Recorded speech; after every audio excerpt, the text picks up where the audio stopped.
What's going on, guys and girls? It's Ghost Robo, and now that I've recovered from that insanely awesome, epic, intense King K. Rool reveal-o-rama, I'm ready to discuss the rest of the Smash Bros. Ultimate Direct. That was one of my favorite video game moments of all time. Literally so freaking stoked for King K. Rool. I cannot believe that he's in the game. I honestly... I've been anticipating and wanting it and hoping for it for a long time, but I really believe that Simon would be the big news of the day. I thought it'd be a relatively low-key direct, and I didn't expect King K. Rool. So when I finally heard those footsteps, oh my god! That reaction is totally genuine. You can check it out for yourself if you want. I'll put a link in the description, but man, I was blown away. And they did it in such a freaking awesome fashion. I think the character looks great. That CG trailer, fantastic. Ugh. So good. It will go down as one of my favorite directs. And honestly, it's not just because of King K. Rool. I think they nailed it. I think they did an absolutely incredible job of establishing this as the ultimate Smash Bros. The subtitle fits it to a T. They're doing so much here, and they introduced so many new, or at least remixed ideas here that I think are going to add so much longevity and fun to the game. It was incredibly impressive. I figured we would get a direct that focused on nuances of characters, little differences. No, they come out with Simon Belmont, who will be a super cool addition for many. I'm not the biggest Castlevania fan, but I'll take new characters, especially after Sakurai said, "Don't expect too many. I hope you weren't planning on a bunch of newcomers." Well, so far we've got 4, and it sure looks like we'll be getting more before December. But Simon's added in, Dracula and a bunch of monsters are added in, a new stage in the castle has been included, and Richter as an Echo Fighter. And Sakurai put in that clever little joke of some of Simon's moves originated from Richter, so who is really the Echo Fighter? I gotta be honest, I'm not the biggest fan of Echo Fighters in general, and I like that they added Dark Samus. Not really. Chrom doesn't do anything for me. He's the dad of Lucina, one of my favorite Smash 4 characters. That's good, right?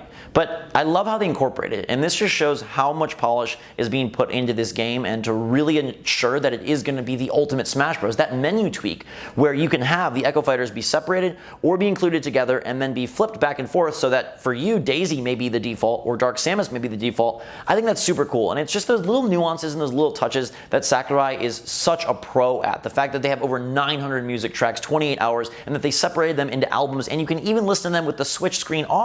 So cool, and such a nice fan service moment. The fact that they have over 300 stages if you include the variants, and over 100 if you don't, that's incredibly impressive. And it looks like there's a few more spaces for some more stages. We got New Donk City, which I'll be honest, it's cool. I knew that's what was going to happen for Mario, but I hope that Odyssey gets something that showcases some more of the more fun, colorful environments. I think there's so many cool stages and worlds there. I'd love to see those brought into the game as well. But the modes were really stellar here. I think that Squad Strike thing, fantastic. I love that they're taking the typical character switch formula from other fighters and kind of doing something that feels really true and really right for Smash Brothers and the foundation that this franchise has established for itself. It's not the traditional mode, but it is one where 3 or 5 fighters can duke it out one after the other, and you can be all of them yourself, or you can have friends take up each role. And I think that's really cool. It's almost like a alleyway battle of sorts. Like, hey, you bring your best, I'll bring my best, and we'll see who survives and lives to tell the tale. Well, hopefully everyone lives to tell the tale. And Nintendo's saying Luigi lived, even though it sure looked like he got sliced and scythed by death. I was impressed / surprised that Nintendo went that aggressive on that kill shot there. We saw Mario get snatched by Ridley. King Dedede gets absolutely clobbered by K. Rool. But Luigi got totally murked. And Nintendo, they say he's fine. But I'm going to bring in a little bit of a secret here that has kind of been uncovered. And that is the blurred screen that we saw at the end of the Direct, when Sakurai was talking about a mode that is not yet ready to be revealed. Well, a Twitter user has shown that it says Spirits in katakana, indicating that that will be the title of the mode in Japan and America, which is very intriguing. Now, maybe it's super coincidence, maybe it's just a random way to throw us off, a red herring, but isn't it interesting that the mode's called Spirits and Luigi gets killed? Mario gets snatched, and Dedede gets clobbered. Is there something tied into the fact that the villains are hunting the heroes, taking them out, and what happens next? Now, maybe it is just purely coincidental, and if you told me that, hey, a single-player mode is going to be called Subspace Emissary, I would have said, that makes no sense. So perhaps Spirits is just some weird way for Sakurai to entitle his storyline that he's created here. Or maybe it's a totally different mode altogether and has nothing to do with single player, but I really feel like it does, and Spirits is incredibly interesting, especially given that it was shown in a direct where they highlight Luigi in a mansion getting killed. And we already know about Mario and the others I've mentioned. So pay attention to what comes next. I think that's going to be really interesting. Also, there is another blurred spot on that screen. It's off in the sidebar, which I think is a really cool look. Kind of wish they'd incorporate it into the generic Switch overlay. I think that menu looks fantastic, but there's a blur there, and I don't know if it's the same blur. I kind of feel like they're separate because one is a major menu option that would indicate a big mode like single player, Spirits.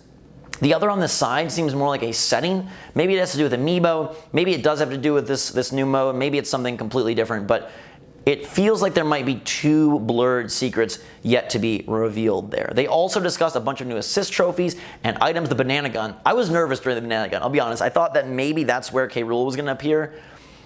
Thank goodness he didn't. Once we saw Claptrap though, I was getting more and more confident. Like, okay, DK is a big part of this direct.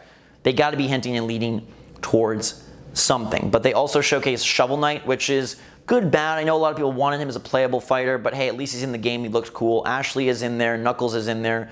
We already know Waluigi's in there. Wish he was playable, but hey, it's okay. The Moon, okay. Rathalos, okay. Bringing in Monster Hunter. I love Monster Hunter Worlds. The fact that they're incorporating that into Smash, really cool. The first time a character will be a boss and an assist. Not exactly sure how that works, but it looks really nifty, and I like it. Obviously, the stages continue to look cool. They have adjusted some of them to make them even better, and then there were even more modes. Smashdown seems super cool. It reminds me of like a MOBA-esque pick and reject type system where as you pick the characters, they become grayed out and you can no longer select them, and neither can your opponent. So if I am King K. Rool, you're not going to be King K. Rool until the Smashdown is complete. Now I wonder if you're able to limit the Smashdown to a smaller grouping of characters or a more limited number of fights, or if you can go through all of the fighters, or if that's how it always is. I don't know the exact granular details there, but it seems like a super freaking fun mode, and I bet you could get an interesting esports idea out of it. I bet there's a way to make that work and really kind of pick ban almost type thing to have it be just super strategic and go a little bit beyond the typical fights that we see out of Smash Brothers as we saw recently at EVO. They also have an emphasis on tourneys. That 32-player tourney thing looks cool. I hope it's online. I'm sure it will be. That'll be great for streams and fun with you guys. I cannot wait for those. My nose itches so much this video.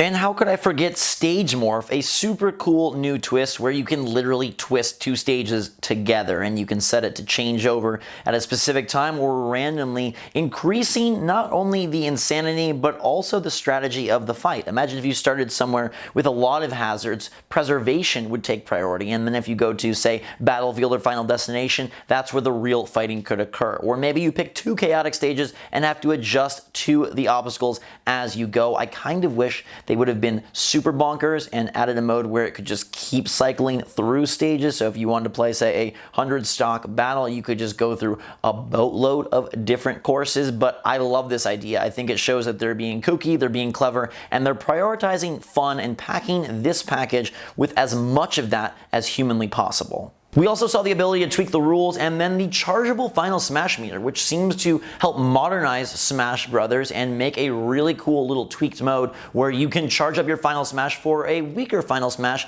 but one where everyone will be using them more frequently and everyone will, by all accounts, get a chance to use it rather than chasing an item. I think that's just an interesting way, again, to remix what we know about Smash Brothers and bring it into 2018 with a new, fun style, extra pizzazz, and a whole lot of polish for Switch. The menus look so fantastic, and King K. Rool closing out the day was absolutely epic. I love that to death. I love Sakurai to death right now for incorporating him and including him, and it was such a nice tease. Like, the footsteps, then it's black, then art shots, then the TV shuts off, then DK, then DDD in disguise, then King K. Rool. Like, they really tugged at the heartstrings there. They really knew how to pull one on you and then put it back, and then pull one on you and then put it back. And they had me very excited, very worried, but I'm so glad it went down. And I do think it was one of Nintendo's best directs. They did a really great job of keeping the momentum going. It sure did not feel like 26 minutes and 55 seconds, but there were so many new things over and over and over, and they hit us